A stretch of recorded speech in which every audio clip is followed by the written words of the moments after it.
Senatorial candidate Norberto Gonzales, impeachment laban kay VP Sara, inabuso para sa politika. Ang detalye ng balita mula kay Kamar Almar Porzuelo.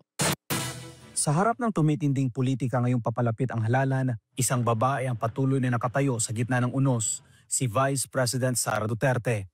Halos araw-araw ay may bagong batikos, paratang o isyong ibinabato hindi lamang sa kanya kundi maging sa kanyang pamilya. Kabilang na si dating Pangulong Rodrigo Duterte na naharap pa sa iligal na pag-aresto.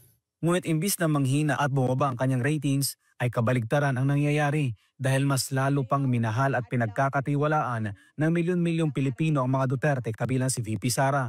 Ayon sa pinakahuling ulat ng Pulse Asia Research, si VP Sara ang nag-iisang opisyal ng pamahalaan na nakakuha ng mataas na ratings pagdating sa tiwala at pag-endorso ng taong bayan.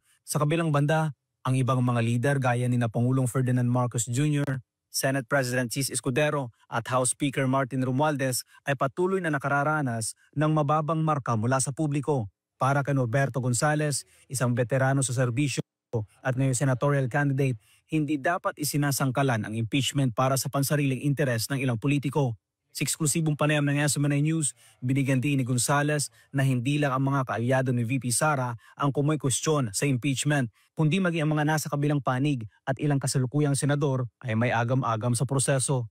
Alam mo, hindi lamang sa tropa ni President Duterte magagaling ang suporta ni Vice President Sara. May mga meron din kahit nandun sa kabila. Ay alam mo, ang pagka sa impeachment issue, hindi na exclusive na concern yan ng PNP laban naman. Pati doon sa kabila, pinag-iisipan ng gusto na yan. Pati nga yung mga incumbent senators, nag-iisip na rin. Kaya yung impeachment, hindi yan na exclusive issue ng isang partido lamang. Tutol din si Gonzales sa pagpapa-impeach kay VP Sara dahil anya inabuso ng proseso. Tingin ko inaabuso yung impeachment process kaya hindi ako papunta.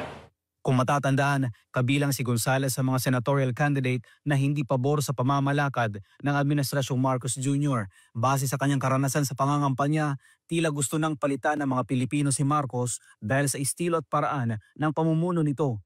Siyempre, yung gusto ko, ituloy lamang kasi gumaganda na yung sentimentos para sa pagbabago ng politika dito sa atin. Maganda yan. Payo ni Gonzales sa mga botante, kilatising mabuti ang mga ihahalal na opisyal. Huwag iboto ang mga walang paninindigan, bagkus piliin ang mga kandidato may platapormang makakatulong sa bayan. Tignan natin yung tignan natin, may karanasan at makakatulong sa bayan. At siyempre, gusto ko rin sana mga kababayan natin, huwag tumigil na tumingin sa labas ng dalawang grupo. Para sa Diyos at sa Pilipinas, kung mahal Almar Porzuelo, SMNI News.